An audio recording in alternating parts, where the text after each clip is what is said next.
మీరు మాట్లాడుతుంటే మాకు ఒక పూరి గారితో మాట్లాడుతున్న ఫీలింగ్ వచ్చింది. ఇప్పుడు మీరు మీ లోపల ఎలాంటి వ్యక్తిత్వం ఉందో అలాంటి వ్యక్తులతో కనెక్ట్ అవ్వడానికి ఇష్టపడతారు మీరు.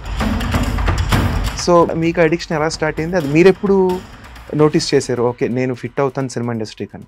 My name is Maximus Decimus Meridius, commander of the armies of the north, loyal servant to the true emperor Marcus Aurelius, husband to a murdered wife, father to a murdered son, and I will have my vengeance in this life or the next అంటాడు అనమాట. So ఈ dialogue ఇంకా మా అన్నయ్యకి నాకు పోటీ అక్కడి నుంచి మొదలైంది. అంటే ఇండస్ట్రీలో ఫిట్ అవ్వడానికి లైక్ కమ్యూనికేషన్ ఎంతవరకు ఇంపార్టెంట్ అంటారు? వాళ్ళతో ఫస్ట్ మీ కమ్యూనికేషన్, అతను ఆ వాచ్మెన్తో communication. So you have to convince him that ఇది నేను రాశాను ఇది అనేది. అంటే మీరు వేసుకున్న డ్రెస్ని బట్టి, మీరు మాట్లాడే విధానం బట్టి అతను అంచనా వస్తుంది. కంటెంట్ రైటర్గా మీరు స్టార్ట్ చేసే జర్నీ ఇక్కడ రావడానికి మీకు ప్రోత్సాహం ఎలా వచ్చిందండి? ఎప్పుడూ కూడా మన life it is not about you versus world, it is all about you versus you. మీతో మీరు ఏదైతే మీరు ఇంటర్నల్ డైలాగ్ జరుగుతుందో అదే మీ ప్రపంచం. మీరు ప్రపంచంతో యాక్చువల్గా బయట ఏదో అనుకుంటారు కదా, అది కాదు యాక్చువల్గా. Hi viewers, welcome to Dhatri TV. నేను మీ కృష్ణ. సో ఈరోజు మన ముందు ఒక గెస్ట్ ఉన్నారు. అతని పేరు అజయ్. ఎన్నో సినిమాలకి స్క్రీన్ రైటర్గా వర్క్ చేసి చాలా బ్లాక్ బస్టర్స్లో ఆయన ఇన్వాల్వ్ అవడం జరిగింది. సో అలాంటి వ్యక్తి మన ముందు ఉన్నారు. సో పూరి గారితో అండ్ చాలా మంది డైరెక్టర్స్తో ట్రావెల్ చేసి మంచి మంచి సినిమాలకి ఆయన బ్యాక్ బోన్ ఉండడం కూడా జరిగింది. సో ఆయన అజయ్ మన ముందు ఉన్నారు. ఆయనతో మాట్లాడి తెలుసుకుందాం అసలు ఆయన లైఫ్ జర్నీ ఎలా స్టార్ట్ అయింది అండ్ సినిమాల గురించి ఆయన పర్స్పెక్టివ్ ఏంటి, అసలు ఆయన ఇన్ని రోజుల జర్నీ ఎలా జరిగింది, ఎలా ట్రావెల్ చేస్తున్నారు, నెక్స్ట్ సినిమాలు ఏం చేస్తున్నారు అన్ని కూడా ఆయన తెలుసుకుందాం. నమస్తే అండి. హాయ్ అండి కృష్ణ. సో అజయ్ గారు ఎలా ఉన్నారు? I'm good. సో చాలా హ్యాపీగా అనిపిస్తుంది మీతో ఇంటర్వ్యూ చేయడం. ఎందుకంటే నేను చూసాను ఇంతకుముందు మీ మల్టిపుల్ ఇంటర్వ్యూస్ చూశాను. దాంట్లో నాకు ఎలా అనిపించిందంటే అంటే నేను బేసిక్గా పూరి గారిని ఫిలిం ఇండస్ట్రీలో ఉన్న వాళ్ళందరూ కూడా పూరి గారిని ఫాలో అవుతారు, డైరెక్టర్స్గా, హీరోస్ ఎవరైనా కానీ. ఆయన ఒక ఫిలాసఫీ చెప్తారు, ఆ ఫిలాసఫీ బాగా నచ్చుద్ది. మీరు మాట్లాడుతుంటే మాకు ఒక పూరి గారితో మాట్లాడుతున్న ఫీలింగ్ వచ్చింది ఇంటర్వ్యూస్ చూస్తుంటే. అంటే అది ఎలా అండి? అంటే ఆయనతో ట్రావెల్ అవ్వడం స్టార్ట్ చేసిన తర్వాత మీకు అది అడాప్ట్ చేసుకున్నారు, లేకపోతే మీ థాట్ ప్రాసెస్ అలా ఉంటుందా ఫస్ట్ నుంచి? థాట్ ప్రాసెస్ అదండి. ఓకే, యాక్చువల్గా ద అదర్ వే అరౌండ్. ఇప్పుడు మీరు మీ లోపల ఎలాంటి వ్యక్తిత్వం ఉందో అలాంటి వ్యక్తులతో కనెక్ట్ అవ్వడానికి ఇష్టపడతారు మీరు. సో అలా కనెక్ట్ నిజమే. ఎందుకంటే రాంగ్ పర్సన్ తో కనెక్ట్ అవుతే మనం ఎక్కువ రోజులు ట్రావెల్ చేయకపోవచ్చు. మీరు అరౌండ్ అప్రాక్సిమేట్లీ ఒక 5 సంవత్సరాలు ట్రావెల్ చేశారంటే సో అది బాండింగ్ ఉంటేనే అవుతుంది. సో అజయ్ గారు ఎలా స్టార్ట్ అయిందండి సినిమాల్లోకి రావడం? అంటే ప్రతి వ్యక్తికి ఉంటుందండి. మన ముఖ్యంగా మన తెలుగు వాళ్ళకైతే 170 మంది డెఫినెట్ గా ఉంటుంది. సినిమా అంటే ఇష్టం ఉంటుంది, అభిమానంతో. ఇష్టం కాదండి, ఎడిక్షన్. తెలుగు వాళ్ళని ఎడిక్షన్, నిజంగా అనుకున్నంత ఎడిక్షన్ అయితే ప్రపంచంలో ఎక్కడ ఉండకపోవచ్చు. సో మీకు అడిక్షన్ ఎలా స్టార్ట్ అయింది, అది మీరు ఎప్పుడు నోటీస్ చేశారు? ఓకే, నేను ఫిట్ అవుతాను సినిమా ఇండస్ట్రీ కానీ. అంటే ఇనీషియల్గా అలా ఏం లేదు నాకు. అంటే చిన్నప్పుడు చూసేవాళ్ళం సినిమాలు, కొన్ని సినిమాలు బాగా ఇన్స్పైర్ అయ్యేవాళ్ళం. కొన్ని అంటే నన్ను బాగా చిన్నప్పుడు ఇన్స్పైర్ చేసింది అయితే టైటానిక్ బాగా ఇన్ఫ్లుయెన్స్ చేసింది. టైటానిక్ అప్పుడు స్కూల్లో ఉండేవాళ్ళం, స్కూల్లో. సో అది చూసి టైటానిక్ అంటే అసలు సినిమా ఇలా తీయొచ్చు, ఇలా ఉంటుంది అనేది అసలు నేను మెస్మరైజ్ అయిపోయాను అసలు ఫస్ట్ టైం. జేమ్స్ కెమెరాన్ అన్న పేరు కూడా తెలియదు అప్పుడు, స్కూల్లో కిడ్స్ కదా. సో జనరల్గా ఎలా ఉంటుందంటే ఒక అద్భుతాన్ని చూస్తున్నట్టు, ఇదేంటి అసలు ఏంటి. సో అది జరుగుతున్నప్పుడు టైటానిక్ చూశాక ఇంటికి వచ్చి ఆ డైలాగ్స్ అయ్యి రాసుకునేవాడిని. ఎందుకు రాస్తున్నానో కూడా నాకు తెలీదు. I was so inspired by the film. Hero ఎలా చెప్పాడు, హీరోయిన్ ఎలా చెప్పింది, ఇది తర్వాత ఇది జరుగుతుంది, అమ్మాయి ఎలా అంటుంది, వీళ్ళిద్దరి మధ్యన సీన్స్, ఈ డైలాగ్స్ అని మామూలుగా నోట్స్లో అవి డైలాగ్స్ రాసుకునేవాడిని. ఓకే, అది ఎందుకు రాసుకునేవాడినో నాకు తెలియదు అసలు. సో ఆ సినిమా అంత ఇన్ఫ్లుయెన్స్ చేసింది. అది ఫస్ట్ టైటానిక్ అండి. ఇంకా బాగా ఇన్ఫ్లుయెన్స్ చేసినవి అయితే గ్లాడియేటర్ ఒకటి. Gladiator, okay. సో గ్లాడియేటర్లో ఎస్పెషల్లీ డైలాగ్ ఉంటుంది ఒకటి, మీకు గుర్తుందో లేదో. అంటే అతను రివీల్ అయినప్పుడు, ఇతను యాక్చువల్గా హీరో అనేది రివీల్ అయినప్పుడు ఒక డైలాగ్ ఉంటుంది. ఆ డైలాగ్ని ఇంకా మా అన్నయ్య నేను ప్రాక్టీస్ చేసేవాళ్ళం అనమాట. ఆ గ్లాడియేటర్ ఫైట్ లాగా అలాగా ఆడు ఇంకా హెల్మెట్ ఇలా తీయగానే కిరీటం లాగా ఉంటుంది కదా, తీయగానే ఒక డైలాగ్ చెప్తాడు, నువ్వెవరు అని కింగ్ అడుగుతాడు. అప్పటిదాకా ఈడెవరు అనేది తెలియదు, స్లేవ్ అనే అనుకుంటాడు కింగ్ కూడా. యాక్చువల్గా అది తీసాక తెలుస్తుంది యాక్చువల్గా ఇది స్లేవ్ కాదు, ఒకప్పటి మా నాన్నకి నమ్మిన బంటు సోల్జర్ అని. సో అప్పుడు ఆడు తీసి ఒక డైలాగ్ చెప్తాడు, my name is Maximus Decimus Meridius, commander of the armies of the north, loyal servant to the true emperor Marcus Aurelius, husband to your murdered wife, father to your murdered son, and I will have my vengeance in this life or the next అంటాడు అనమాట. So ఈ dialogue ఇంకా మా అన్నయ్యకి నాకు పోటీ, ఇది ఎలాగైనా ప్రాక్టీస్ చేయాలి, చెప్పాలి. అదేదో గ్లాడియేటర్లో యుద్ధాలు చేసినట్టు ఇద్దరు ఫైట్ చేసుకోవడం. సో అలా ఫ్యాసినేషన్ అక్కడి నుంచి మొదలైంది. అది తర్వాత అంటే ఫార్మాటివ్ పీరియడ్లో నాకన్నా ఎక్కువ మా ఫ్రెండ్ అతను ఉండేవాడు, రామచంద్ర వర్మ అని. అతను he's very passionate into films actually. So అతను మా బ్యాచ్లో ఫస్ట్ డైరెక్టర్ అవుతాడు అనుకునేవాళ్ళం. సో మేము ఇంటర్లో ఉన్నప్పుడే అతను ముంబై వెళ్ళి యాడ్స్ అవి చేసేవాడు అసిస్టెంట్ డైరెక్టర్ కింద. సో అతనికి చాలా డిజైర్, నేను పక్కన ఊరికే అతని ఫ్రెండ్ అనమాట. సో అతను ఒక ఏజ్ వచ్చాక హీ రియలైజ్ దట్ మేబీ అతని కమ్యూనికేషన్ లెవెల్ అవ్వచ్చు, ఇది అవ్వచ్చు, ఇండస్ట్రీలో నేను ఫిట్ అవును అని సంథింగ్ హీ రియలైజ్ అయ్యి అతను he went back and is now happy doing his own farm, పొలం అది చేసుకుంటూ ఈజ్ హ్యాపీ. సో అది ఎక్కడ నాకు అంటుకుందో నాకు తెలియదు. So now I'm in to film industry. So ఒక పాయింట్ అండి, అంటే ఇండస్ట్రీలో ఫిట్ అవ్వడానికి కమ్యూనికేషన్ ఎంతవరకు ఇంపార్టెంట్ అంటారు? చాలా ఇంపార్టెంట్ అండి. అంటే మన అందరం కూడా మనం ఇది ఫిల్మ్ ఇండస్ట్రీ అనుకుంటాం, కానీ యాక్చువల్గా ఇది కమ్యూనికేషన్ ఇండస్ట్రీ. సో మనం ఇప్పుడు సపోజ్ చూడండి, మనం స్క్రిప్ట్ రాస్తాం. స్క్రిప్ట్ అనేది ఏంటంటే జనరల్ కమ్యూనికేషన్ 2 టైప్స్ ఉంటాయి అన్నమాట, B2B, B2C అని. B2B అంటే ఏంటంటే బిజినెస్ టు బిజినెస్, B2C అంటే business to consumer or customer. ఇప్పుడు స్క్రిప్ట్ అనేది బిజినెస్ టు బిజినెస్ కమ్యూనికేషన్ అనమాట. అంటే మన స్క్రిప్ట్ రాశాక ఫైనల్గా ఆడియన్స్ ఉన్నాడు కదా, వాళ్ళకి ఏం చూపించాం, వాడేం చదవడు. అది బిజినెస్ ఇన్సైడర్స్ ఉంటారు కదా, వాళ్ళకి మాత్రమే కమ్యూనికేట్ చేస్తాం అనమాట. సో ఎందుకు అది ప్రొడ్యూసర్కి అతనికి నమ్మకం కలగాలి, లేదా డైరెక్టర్కి, లేదా హీరోకి. సో ఇన్సైడ్ కమ్యూనికేషన్ అది ఫైనల్గా అది ట్రాన్స్లేట్ అవుతుంది కదా స్క్రీన్కి, అది చేసేది business to consumer communication. So ఎక్కడ మీరు తీసుకున్న ఫిల్మ్ ఇండస్ట్రీ కమ్యూనికేషన్స్ తోనే స్టార్ట్ అవుతుంది. సో ఇప్పుడు ఒక సింపుల్ ఎగ్జాంపుల్, మీరు కథ రాసుకున్నాక ఆబ్వియస్గా మీరు ఆ కథ పిచ్ చేయాలి, ఎవరికైనా చెప్పాలి. పిచ్ చేయాలంటే మీకు ఎవరో తెలియదు అనుకోండి, ఏం చేస్తారు, గూగుల్లో పట్టుకుని గూగుల్ మ్యాప్స్లో పలానా మైత్రి మూవీ మేకర్స్ అనేది కొడితే ఏదో వచ్చింది, వెళ్తారు. సో వెళ్ళాక వాళ్ళతో ఫస్ట్ మీ కమ్యూనికేషన్, అతను ఆ వాచ్మెన్తో communication. So you have to convince him that ఇది నేను రాశాను ఇది అనేది. అంటే మీరు వేసుకున్న డ్రెస్ని బట్టి, మీరు మాట్లాడే విధానం బట్టి అతనికి అంచనా వస్తుంది. లేదు ఫస్ట్ డే అవ్వలేదు, సెకండ్ డే వెళ్ళారు, థర్డ్ డే వెళ్ళారు, ఇది కూడా కమ్యూనికేషన్ యాక్చువల్లీ. మాట్లాడకపోయినా మీ ప్యాషన్ తాలూకు పరిధి ఆర్ ఇంటెన్సిటీ ఎంత ఉంది అనేది మీరు కంటిన్యూస్గా వెళ్ళటం వల్ల అతను కమ్యూనికేట్ చేస్తున్నారు.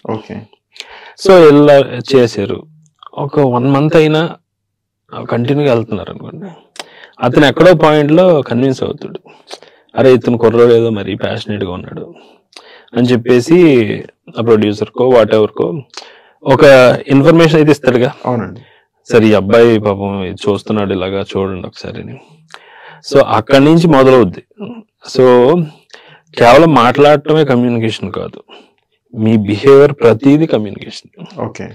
సో ప్యాషన్తో మొదలయ్యి అక్కడి నుంచి ఫైనల్గా స్క్రీన్కి ట్రాన్స్లేట్ అవ్వాలంటే అక్కడ ఫస్ట్ వాచ్మెన్ నుంచి స్టార్ట్ అయ్యి ఫైనల్గా ఆడియన్స్, లక్షల మంది ఆడియన్స్తో మీరు యాక్చువల్గా ఏం చేస్తున్నారు, కమ్యూనికేషనే చేస్తున్నారు. మనం ఇప్పుడు రాజమౌళి గారికి కనెక్ట్ అయ్యామంటే ఆయనకి విపరీతమైన కమ్యూనికేషన్ స్కిల్స్ ఉన్నాయని అర్థం.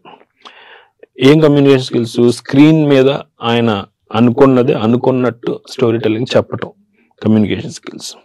సో ఎవ్రీథింగ్ అదేనండి. అండ్ ఆల్సో ఇప్పటి రోజుల్లో చాలా అవసరం. అంటే ఓన్లీ నేను స్టోరీ టెల్లింగ్ సెట్ మీద నేను షూట్ చేసి చెప్పేస్తా అంటే సరిపోదు.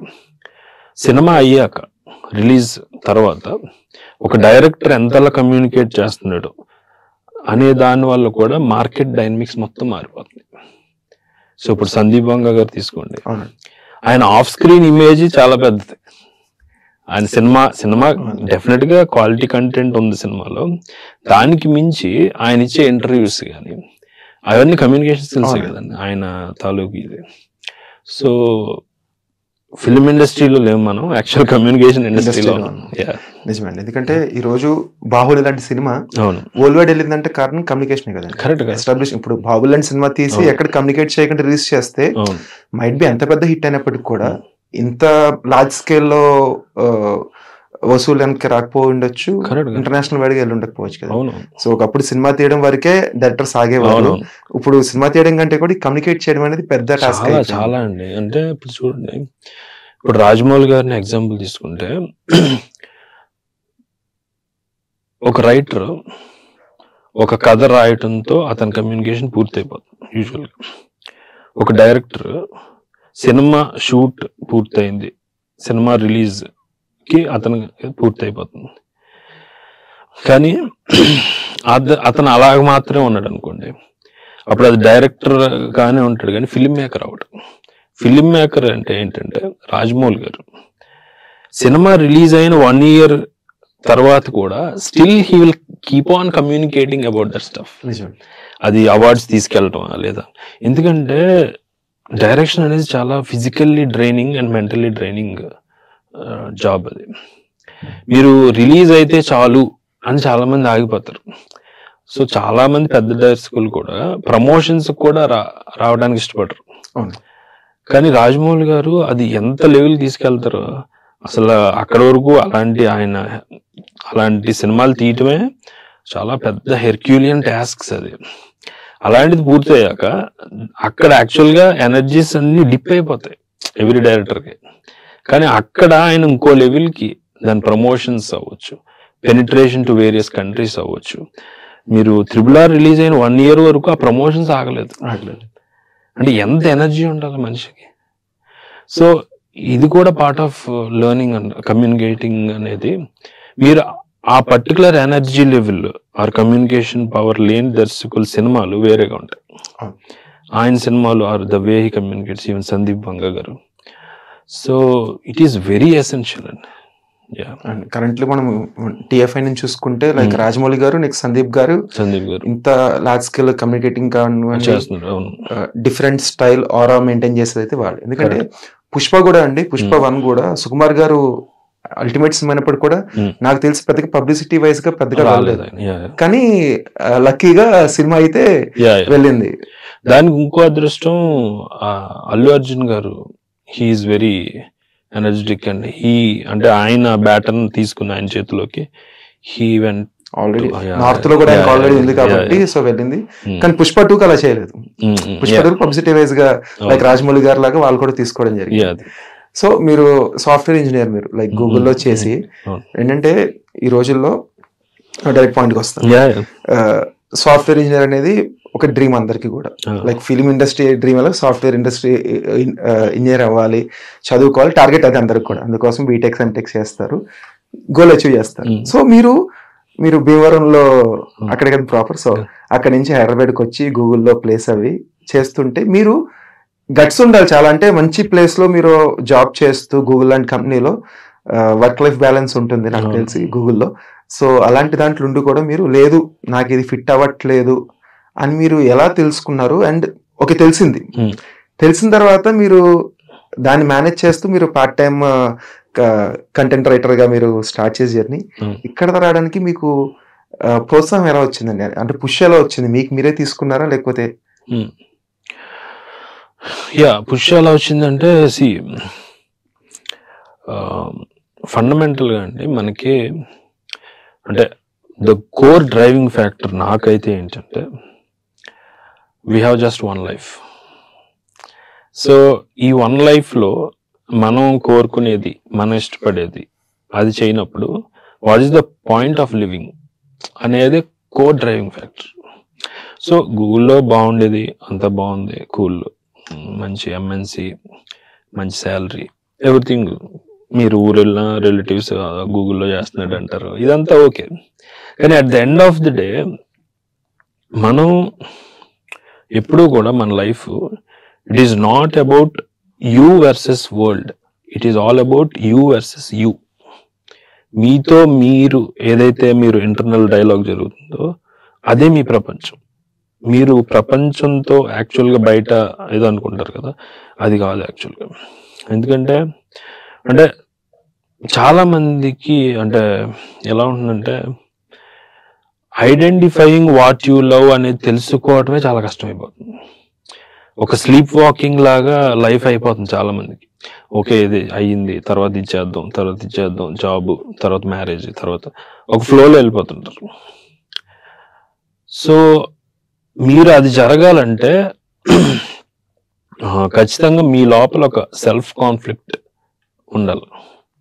అంటే ఇది I do not belong here అని ఒక ఫీలింగ్ వస్తుంది కదండి. ఆ ఫీలింగ్ పెరిగే కొద్దీ ఆటోమేటికల్గా అంటే మీరు ఒక ఎండిపోయిన ఆకు చెట్టుని ఎలా వదిలేస్తుందో మీరు జాబ్ని కూడా అలా వదిలేస్తారు. అది అలా న్యాచురల్గా జరిగింది నాకు. దాని గురించి తీవ్రంగా ఆలోచించింది అలా కూడా ఏం లేదు. సమ్టైమ్స్ డెసిషన్ ఇన్ లైఫ్ ఎలా ఉంటాయంటే మేబీ ఇంటర్నల్గా అది బ్యాక్గ్రౌండ్లో జరుగుతూ వచ్చింది ఒక పాయింట్లో వదిలేసింది అంతే. ఓకే, సో అది నేను ఎవరికి సజెస్ట్ చేయను అలా చేయమని. ఎందుకంటే ఇప్పుడు ఫైనాన్షియల్ నెసెసిటీ అనేది చాలా అవసరం అండి. అంటే బీయింగ్ ఫైనాన్షియల్లీ స్టేబుల్ చాలా చాలా అవసరం. సో అప్పుడులో నేను అది అంటే లక్కీగా నాకు ఏంటంటే అప్పుడు పూరి గారి కంపెనీ దొరికింది. సో ఆయనతో ట్రావెల్ అవటం జరిగింది. లక్కీగా it turn out positive. So తర్వాత ప్రశాంత్ వర్మ గారి దగ్గర, తర్వాత ఈవెన్ పోలిశెట్టి అవ్వచ్చు, మల్లేశం, మంగళవారం. సో ఇవన్నీ నేనైతే హ్యాపీ యాక్సిడెంట్స్ అని అనుకుంటా. సో అందుకని నేను చెప్పేది ఏంటంటే అది సెల్ఫ్ కాన్ఫ్లిక్ట్తో మొదలవుతుంది. అందులో మీకు ఉందా లేదా అన్ని టెస్ట్ చేసుకోవడానికి జాబ్ మానొద్దు. ఓకే, ఇప్పుడున్న పరిస్థితుల్లో మీరు జాబ్ చేస్తూనే ప్యారలల్గా టెస్ట్ చేసుకోండి. ఇప్పుడు అంటే నేను బొమ్మలాట అనేది ఒక విధంగా క్రియేట్ చేసింది కూడా పర్పస్ అదే అండి. బొమ్మలాట అని యూట్యూబ్ ఛానల్. చాలా మంది అంటే నాకు ఒక్కోసారి డైరెక్టర్స్ కాల్ చేసి ఒక అబ్బాయి జాయిన్ అయ్యాడు మా ఏడీ డిపార్ట్మెంట్, మీ బొమ్మలాట ఛానల్ చూస్తాడంట, అతను జాబ్ మానేసి వచ్చేసాడు అని చెప్పారు. నేను చాలా హర్ట్ అయ్యాను. బొమ్మలాటలో నేను ఎక్కడా కూడా మీరు జాబ్ మానేసి వచ్చేయండి నేను ఎక్కడ చెప్పను. సో జాబ్ అనేది మానకూడదండి ఫస్ట్ థింగ్.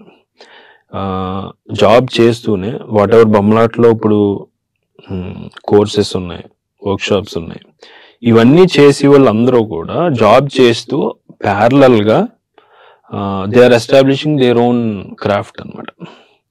మీరు ఒక 6 months ట్రావెల్ అయితే ఒక క్రాఫ్ట్తో, ఒక రైటింగో ఏదోటి మీకు అర్థం అవుతుంది స్లోగా. అంటే మీరు దానికి సూట్ అవుతారా లేదా.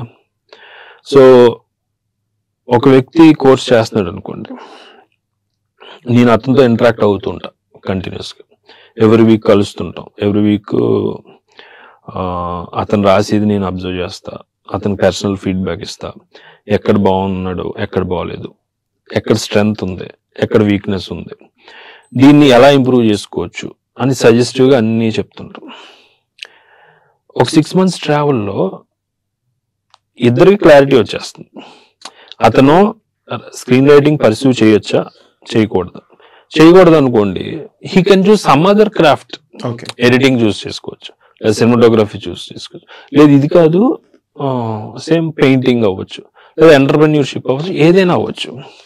అది ఒక 6 months పీరియడ్లో ఆర్ వన్ ఇయర్ పీరియడ్లో చాలా ఈజీగా పార్ట్ టైం చేసుకుంటూ కూడా అర్థం చేసుకోవచ్చు. సో అందుకనే never quit your job for the sake of your passion. Passion వేరు, ప్రొఫెషన్ వేరు.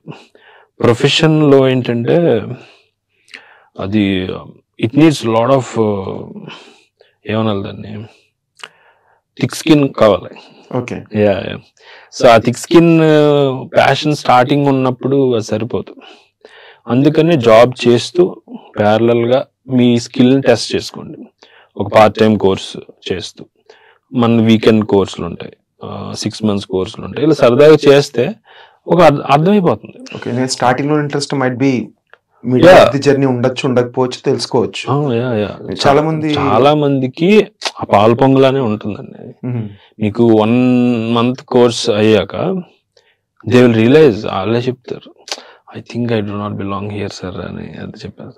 బెస్ట్ కదా, ఇన్స్టెడ్ ఆఫ్ జాబ్ మానేసి వచ్చి ట్రై చేయటం కన్నా. సో అది అర్థమవుతుంది. సో అంటే మీకు ఎలా అనిపించిందండి, అంటే ఎలా స్టార్ట్ చేశారు ఇది, మీకు ఆ థాట్ ప్రాసెస్ ఎందుకు వచ్చింది? అంటే మీరు ఇప్పుడు కెరీర్ ఎన్ని ఇయర్స్ జర్నీ అండి ఫిల్మ్ ఇండస్ట్రీలో? 10 years. 10 years అంటే మరి సో లాంగ్ కూడా కాకపోవచ్చు. సో అంటే ఇంత త్వరగా మీకు ఇలాంటిది ఒకటి క్రియేట్ చేయాలి, సో కొత్తగా వచ్చే జనరేషన్స్ కి సంథింగ్ నేర్పించాలి, ఎందుకంటే చాలా ఇంపార్టెంట్ అండి. ఎందుకంటే ఇప్పుడు ఒక 22 years ఉన్న అబ్బాయి ప్యాషన్ గురించి, సో అప్పుడే డిగ్రీ కంప్లీట్ చేశాడు, మిడిల్ క్లాస్ ఫ్యామిలీ, వాడు జాబ్ చేస్తే ఇల్లు రన్ అయ్యే సిచ్యువేషన్ మైట్ బి ఉండొచ్చు. కానీ అబ్బాయి ప్యాషన్ గురించి ఫిల్మ్ ఇండస్ట్రీకి వెళ్ళాలని చెప్పి వస్తున్నాడు, కానీ సక్సెస్ రేట్ చాలా తక్కువ కదండి. అవును. ఒక 6 years 7 years జర్నీ తర్వాత ట్రై చేశాడు, సక్సెస్ కాలేదు, వెనక్కి తిరిగి చూసుకోలేని పరిస్థితి. సో మీరు చెప్పేది ఎలా ఉందంటే, ప్రాక్టికల్ గా మీ ప్రొఫెషన్ మీరు చూస్ చేసుకోండి, ఒక 2-3 months 6 months మీరు కోర్స్ జాయిన్ అవ్వండి, మీకు తెలిసిపోతుంది, తెలియకపోతే మీరు మీ ప్రొఫెషన్ వైపు వెళ్ళొచ్చు అనేది మంచి ప్లాట్ఫామ్ ఇది. సో ఈ థాట్ మీకు ఎలా వచ్చింది అసలు, ఎందుకు? అంటే నేను చాలా మంది అలా వచ్చి సఫర్ అవుతున్న ఆస్పిరెంట్స్ ని చూసా. ఇప్పుడు sudden spur of the moment లో డెసిషన్ తీసుకుంటారు, వచ్చేస్తారు. సో వచ్చేసి ఇక్కడ రియాలిటీ చూస్తే అలా ఉండదు. కానీ ఇక్కడ ప్రాబ్లం ఏంటంటే, పర్లేదులే కొంచెం నెక్స్ట్ ఇయర్ సర్దుకుంటామేమోలే అని ఏదో కొంచెం హోప్తో అలా ట్రావెల్ అవుతుంటారు అనమాట. అలాగ 3-4 years అయ్యేసరికి అతను వెనక్కి వెళ్ళి మళ్ళీ సాఫ్ట్వేర్ లోని పికప్ అవ్వలేడు, ఎందుకంటే అవి మారిపోతుంటాయి ఎప్పటికప్పుడు, ఎవ్రీ ఇయర్. అలా అని ఇక్కడ కావాల్సిన రిక్వైర్మెంట్స్ ఇతనికి లేవు. అదే జనరల్ గా దాన్ని ఏమంటారంటే విల్ వర్సెస్ స్కిల్. విల్ వేరు, స్కిల్ వేరు. విల్ అంటే ఏంటంటే మనకి ఇది చెయ్యాలనే ఇది నాకు నచ్చింది అనేది విల్. స్కిల్ ఏంటి, అంతర్గతంగా మీకు టాలెంట్ ఉంది, అది స్కిల్. సో మీకు నచ్చింది ఒకటి, ఓకే, కానీ మీకు వచ్చింది అదా కాదా అన్న దగ్గర క్వశ్చన్, అసలు కాన్ఫ్లిక్ట్. సో నాకు ఎజ్యూమ్, నేను బిర్యానీ తింటున్నా, ఇష్టపడుతున్నా, ఎక్కడ మంచి హోటల్ ఉన్నా మంచి బిర్యానీ ఇష్టపడుతున్నా. సపోజ్ నేను షెఫ్ అవుదాం అనుకుంటున్నాను. బిర్యానీ ఇష్టపడటం వేరు, షెఫ్ అవుదాం అనుకోవటం వేరు. ఈ రెండు డిఫరెంట్. ఇది ఇప్పుడు నాకు సినిమా ఇష్టం, మ్యూజిక్ ఇష్టం, మనం చిన్నప్పటి నుంచి మ్యూజిక్ వింటున్నాం కదా, దట్ డజంట్ మీకు మ్యూజిక్ క్రియేట్ చేయగలరు అని కాదు కదా. చాలా మంది ఈ కాన్ఫ్లిక్ట్ లో ఇరుక్కుపోతారు అన్నమాట. సినిమా చూసి ఎంజాయ్ చేయటం ఒకటి, ఇది సినిమా క్రియేట్ చేయటం వేరు, కన్జంప్షన్ వేరు, క్రియేషన్ వేరు. సో అది తెలియక ఇనీషియల్ గా వచ్చి ఇబ్బంది పడతారు. అందుకేనండి ఎప్పుడైనా అంటే ఒక వ్యక్తి అంటే తనేంటో తెలుసుకోవాలంటే బెస్ట్ థింగ్ ఏంటంటే, మనం ఇప్పుడు ఒక్కొక్కటి ఒక లెన్స్ లో చూస్తాం కదా. ఏది ఇప్పుడు సూక్ష్మ క్రిములు ఏ ఉన్నాయి, దాన్ని మైక్రోస్కోప్ లో చూడాలి. ఎక్కడో చంద్రుడు ఉన్నాడు, దాన్ని టెలిస్కోప్. అంటే ప్రతి దానికో లెన్స్ ఉంది కదా. కానీ ట్రూత్ తెలిసే లెన్స్ ఏంటి? ట్రూత్ తెలిసే అంటే చాలా తొందరగా ట్రూత్ తెలుసుకునే లెన్స్ ఏంటంటే సైలెన్స్. సో సైలెన్స్ అనేది మీ లోపల ఉన్న ట్రూత్ ఏంటి, మీ స్కిల్ ఏంటి, మీ విల్ ఏంటి, అసలు నేను దీనికి సరిపోతాను లేదా అనేది మీకు తెలుస్తుంది ఖచ్చితంగా. సో మీ లైఫ్లో మీ పెదవుల మీద ఎప్పుడు స్మైల్ ఉండాలంటే 3 ఆటలకి మీరు చాలా దగ్గరగా ఉండాలి. డైలీ థింగ్స్ అనమాట, డైలీ డోస్ ఆఫ్ ఇవి ఉంటే మీరు చాలా తొందరగా ట్రూత్కి దగ్గర అవుతారు. ట్రూత్కి ఎంత దగ్గర ఉంటే మీరు అంత హ్యాపీగా ఉంటారు. ఓకే. ఆ 3 థింగ్స్ ఏంటంటే, ఒకటి స్వెట్, అంటే కొంచెం చెమట పట్టాలి. మీరు స్పోర్ట్స్ ఆడండి ఏదోటి, చెమట అయితే పట్టాలి. సన్లైట్, కొంచెం ఎండ తగలాలి. 3వది సైలెన్స్. ఈ 3 ఆటలకి మీరు ఎంత దగ్గరగా ఉంటే, daily dose of these 3 things మీకు ఉంటే మీరు చాలా హ్యాపీగా ఉంటారు లైఫ్లో. అండ్ సైలెన్స్ అనేది లేకే ఈ కాన్ఫ్లిక్ట్స్ అన్ని. నేను చాలా మంది ఆస్పిరెంట్స్ లో చూసింది ఏంటంటే, వాళ్ళు ఎంత టైం దొరికినా ఒక సినిమాకి వెళ్ళిపోతారు, లేదా ఫ్రెండ్స్ దగ్గరికి వెళ్తారు, లేదా ఇంకోటి ఏదో ఇలా చేసుకుంటారు, కానీ వాళ్ళ లోపలికి వాళ్ళు వెళ్ళరు. ఓకే. అదే మేజర్ డ్రాబ్యాక్ అనమాట. ఇప్పుడు ఈ జనరేషన్స్ మరి ఎక్కువైపోయింది కదా బాగా. అంటే మీరు ఫోన్ తెరిస్తే రీల్స్ ఉంటాయి. అంటే ఐ థింక్ బ్లేజ్ పాస్కల్ ఎవరో చెప్పారండి ఇది, ఒక మనిషి గనక ఒంటరిగా తనతో తాను ఒక అరగంట ఒక రూమ్ లో ఉండగలిగితే దెన్ అతనికి 90% ఆఫ్ ద ప్రాబ్లమ్స్ ఉండవు. ఓకే. అంటే అతనితో అతను ఉండటం అంటే పుస్తకం చదవటం కాదు, ఇంకోటి ఏదో చదవటం కాదు, ఇంకొకటి. So he should understand himself in that silence. So silence అనే లెన్స్ ట్రూత్ కి మిమ్మల్ని చాలా తొందరగా తీసుకెళ్తుంది. ఓకే.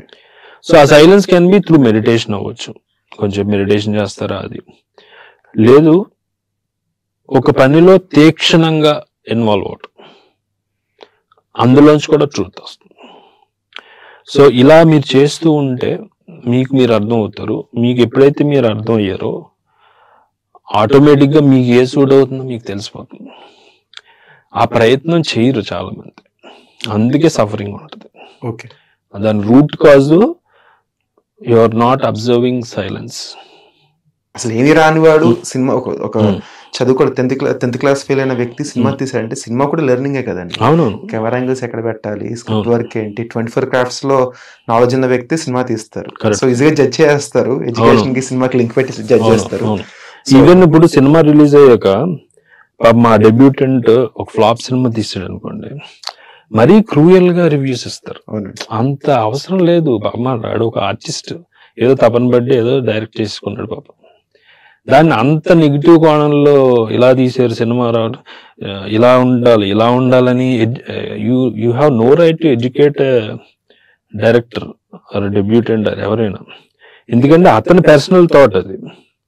ఇతని పర్సనల్ థాట్ ఇలా చేసి ఇలా ఉంటే బాగుండు అనే జోన్ లోకి వెళ్ళకూడదు, అది వేరే ఇది.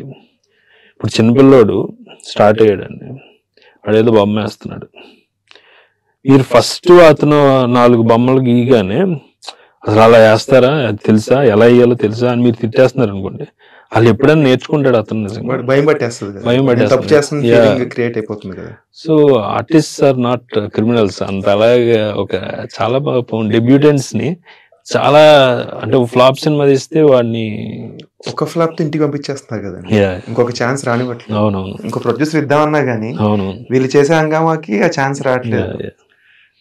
చాలా మంది డెబ్యూ ఫిల్మ్స్ లో ఫ్లాప్ అయ్యి నెక్స్ట్ వంశీ గారు లాంటి వాళ్ళు. Mani Ratnam garu best example. Mani Ratnam garu first 3 films flop, 4th film Mouna Ragam, అది బ్లాక్ బస్టర్.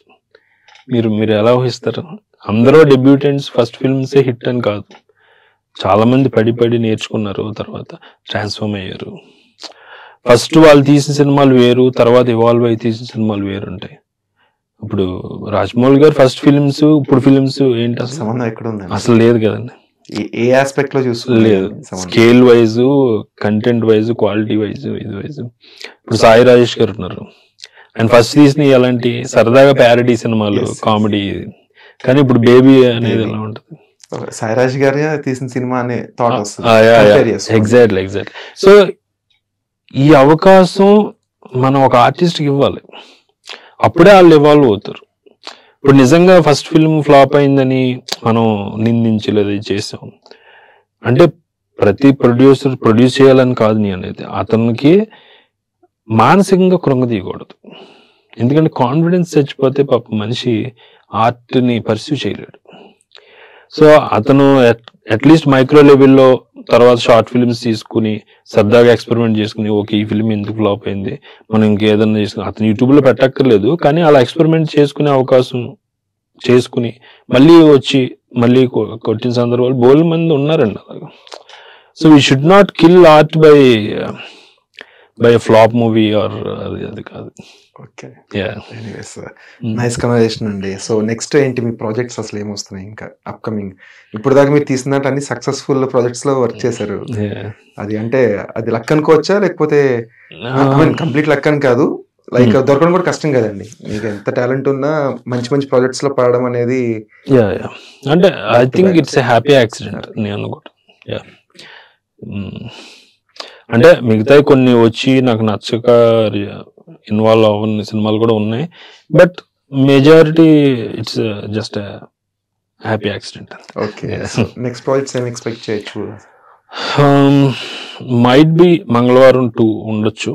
ఓకే, అంటే స్టిల్ ఇంకేం ఫైనలైజ్ అవ్వలేదు కానీ టాక్స్ అయితే ఉన్నాయి. మంగళవారం అనే మూవీయే తెలుగు ఫిల్మ్ ఇండస్ట్రీలో one of the different subject, నాకు తెలిసే టచ్ చేయలేదు. ఆ కాన్సెప్ట్ తీసుకోవడము అండ్ అంత నీట్ గా పోర్ట్రే చేయడం కూడా కష్టం కదండి, ఎక్కడ కూడా మిస్లీడ్ అవ్వకుండా చాలా బాగా పోర్ట్రే చేశారు అజయ్ భూపతి గారు. సో మంగళవారం 2 ఎక్స్పెక్ట్ చేయొచ్చు, మైట్ బి. సో ఎనివేస్ అండి, నైస్ కన్వర్సేషన్ అండి మీతో. ఏంటంటే అంటే స్టార్టింగ్ లో ఎంతసేపు చేయొచ్చు ఇంటర్వ్యూ, ఈయనతో ఆల్రెడీ సమ్ ఇంటర్వ్యూస్ చేశారు కదా, మళ్ళీ కొత్తగా ఏం అడగచ్చు, ఒక 20 minutes వరకు చేయగలుగుతామా అనే క్వశ్చన్ మార్క్తో కూర్చున్నాను నేను. సబ్జెక్ట్ చాలా ఉంది మీ దగ్గర, లైక్ ఏంటంటే ఫిలాసఫీ మాట్లాడుతున్నట్టే ఉంది. మీ నాన్నగారి వల్ల అంటే బుక్స్ చదవడం వల్ల ఇంత యూస్ ఉంది, సో మాట్లాడే ఇది పెరుగుతుంది. లైక్ ఏ క్వశ్చన్ వేసినా కానీ మీరు సద్గురు గారు కానివ్వండి, కొంతమంది ఏ క్వశ్చన్ వేసినా కానీ ప్రిపేర్ అవ్వరు కదండి, ఏ క్వశ్చన్ షూట్ చేసినా దే కీప్ ఆన్ ఆన్సరింగ్. అది కూడా ఎట్లా వ్యాలిడ్ అండి. నాకు చిన్నప్పటి నుంచి క్వశ్చన్ ఉంటుంది, మామూలుగా కాళ్ళు పొద్దా అంటారు, నాకంటే కాళ్ళు పొద్దని వెళ్ళిపోతారు. నా క్వశ్చన్ ఏంటంటే వెళ్ళిన తర్వాత కాళ్ళు ఎందుకు పొద్దు అంటే ఎందుకు పొద్దు చెప్తే మనం ఇప్పుడు ఆపేస్తాం, ఊపొద్దని మాత్రం చెప్తారు. కానీ మీరు ప్రతిదానికి కూడా చాలా డీటెయిల్డ్ గా ఎలాబరేట్ చేసి చాలా బాగా చెప్తారు. అప్పుడే మీరు క్వశ్చన్ చేసినప్పుడే మీ సరౌండింగ్స్ ని దెన్ అప్పుడే కదా మీరు ఎవాల్వ్ అవుతారు. ఇప్పుడు ఏదున్నా మీ చుట్టూ మనం మంకీ నుంచి మ్యాన్ అయ్యాం, మ్యాన్ నుంచి సూపర్ మ్యాన్ అవుతున్నాం అంటే ఈ క్వశ్చనింగ్ ఆస్పెక్ట్ వల్లే కదా. ఓకే, ఇప్పుడు నైట్ ఇక్కడ పడుకుంటే పులి వస్తుంది అడవిలో ఉన్నప్పుడు, సో పులి రాకూడదంటే ఏం చేయాలి, ఇలా క్వశ్చన్ చేసుకోవడం వల్ల ఓకే మనకు ఒక సేఫ్టీ నెట్ ఉండాలి అంటే ఇల్లు కట్టుకోవాలి లేదా ఇంకోటి ఏదైనా చేయాలా, అక్కడి నుంచి ఇవాల్వ్ అయ్యే వచ్చాం కదా. ఆ క్వశ్చనింగ్ ఆస్పెక్ట్ కానీ లేదా అబ్జర్వింగ్ సెన్స్ కానీ చాలా తగ్గిపోతుంది. ఇప్పుడు మనం అందరం కూడా కన్సంప్షన్ మోడ్లోకి ఎక్కువ వెళ్ళిపోతున్నాం, రీల్స్ అవ్వచ్చు ఇది అవ్వచ్చు. కన్సంప్షన్ మోడ్ పెరిగి కొద్దీ ఇట్ ఈస్ ఇండైరెక్ట్గా అది తెలియకుండా మనం ఏమంటారు అది ఎవల్యూషన్ గా ఆపోజిట్ డివల్యూషన్ అయిపోతుంది అనమాట, విచ్ ఈస్ వెరీ డేంజరస్. అన్నిటికన్నా ముఖ్యంగా సైలెన్స్ తో ఎక్కువ ఉండాలి మనం, స్పెండింగ్ అవర్ సెల్స్ మనతో మనం. కొంచెం టైం దొరికితే ఫోన్ మీరు తీస్తున్నారంటే it is actually killing your ఇది కదండి. అండ్ మనిషికి ఎప్పుడు లైఫ్లో అంటే బిగ్గెస్ట్ కరెన్సీ ఆఫ్ లైఫ్ ఏంటంటే it is not money or it is not assets or it is ఏం కాదు. The biggest currency of life ఏంటంటే అటెన్షన్. మీ అటెన్షన్ ఎవరు దేనికి ఇస్తున్నారో అదే మీ లైఫ్. ఓకే, మీరు అటెన్షన్ మీతో మీరు ఉన్నారు, అప్పుడు మీరు ఎదుగుతారు. మీ అటెన్షన్ మీరు మొబైల్ ఫోన్కి ఇచ్చేస్తున్నారు. మీరు మొబైల్ ఫోన్కి ఇస్తున్నారంటే ఆ మొబైల్ ఫోన్ కంపెనీలు ఆర్ మీరు ఏదైతే కన్జ్యూమ్ చేస్తున్నారో ఆ కంపెనీస్ ఫ్లరిష్ అవుతాయి కానీ మీ లోపల యాక్చువల్ నరిష్మెంట్ జరగదు. సో ఆ అటెన్షన్ అనేది మీకు ఎటే వెళ్తుంది అనేది మీరు పట్టుకోవాలి.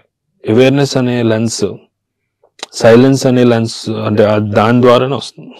Only silence will connect you with your self.